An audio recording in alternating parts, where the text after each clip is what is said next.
My concerns were not so much historical accuracy, but allowing the period to speak for the play. It's a framing device for the audience to help them into the storytelling.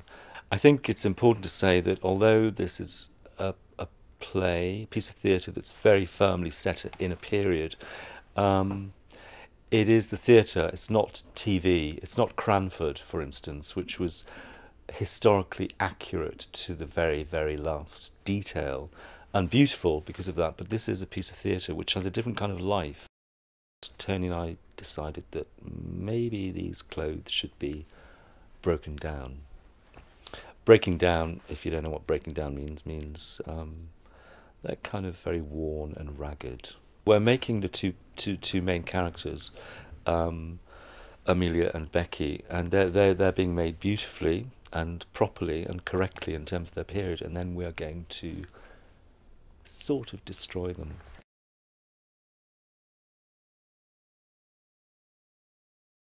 I am completely affected by modern fashion, contemporary fashion.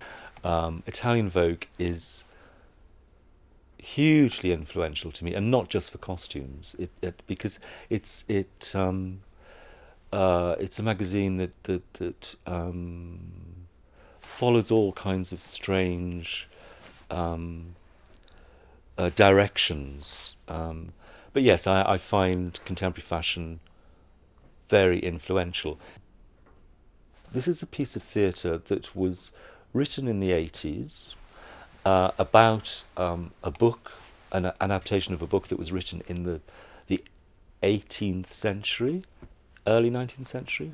And we're performing it in the 21st century. So the 21st century has a resonance, however we do it. You know, the audience are being challenged on lots of levels and drawn in on lots of levels. And one way of doing that is by being completely upfront about the fact that it is the 21st century, and that's an important factor in the creation of the piece. I think that this is a good example of theatre which is about the audience using its imagination. The imagination of the audience is vitally useful in their finding their route through the story.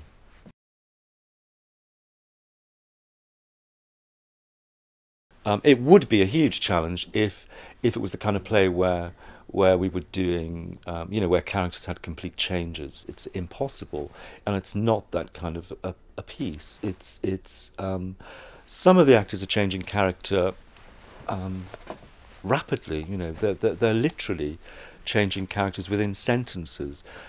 We've just done a fitting with Amanda, and she plays, I think it's 7 characters. The idea of kind of Regency costume began to fade because actually we were working entirely on what she was doing. She was saying, well, I've got one line to get into this, for instance, or I can go off stage so I can have help putting this on, and blah, blah, blah. So from very early days, we knew that this was about each character having a basic costume that they wear all of the time, and we add and subtract other items of clothing which are to do with that particular character.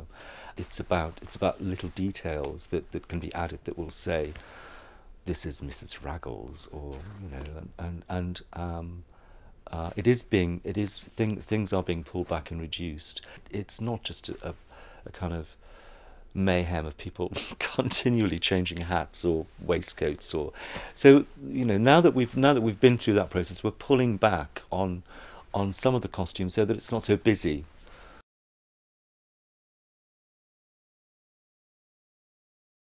He had a little sketch. He often has a little sketch in his book, which is very charming, and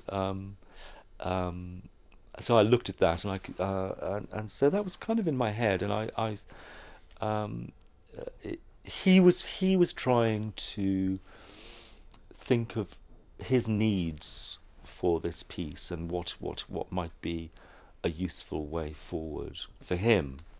Uh, the next stage is I just then start playing around with ideas, and we had lots of phone calls, and I was talking then about a theatre as being a kind of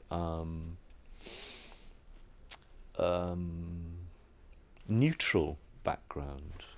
This is a play that has hundreds of locations, which we don't show, and which is why the audience needs to use their imagination. We suggest things in all kinds of ways. And in this instance, it was quite quick, actually. I made a model. I knew the piece very well. I know the novel very well. It kind of began to emerge in the model, and I tend to work in a model more than with drawings, so that Tony came down, saw it, and kind of just almost accepted it. It had just kind of worked in a very good way, and then here we are.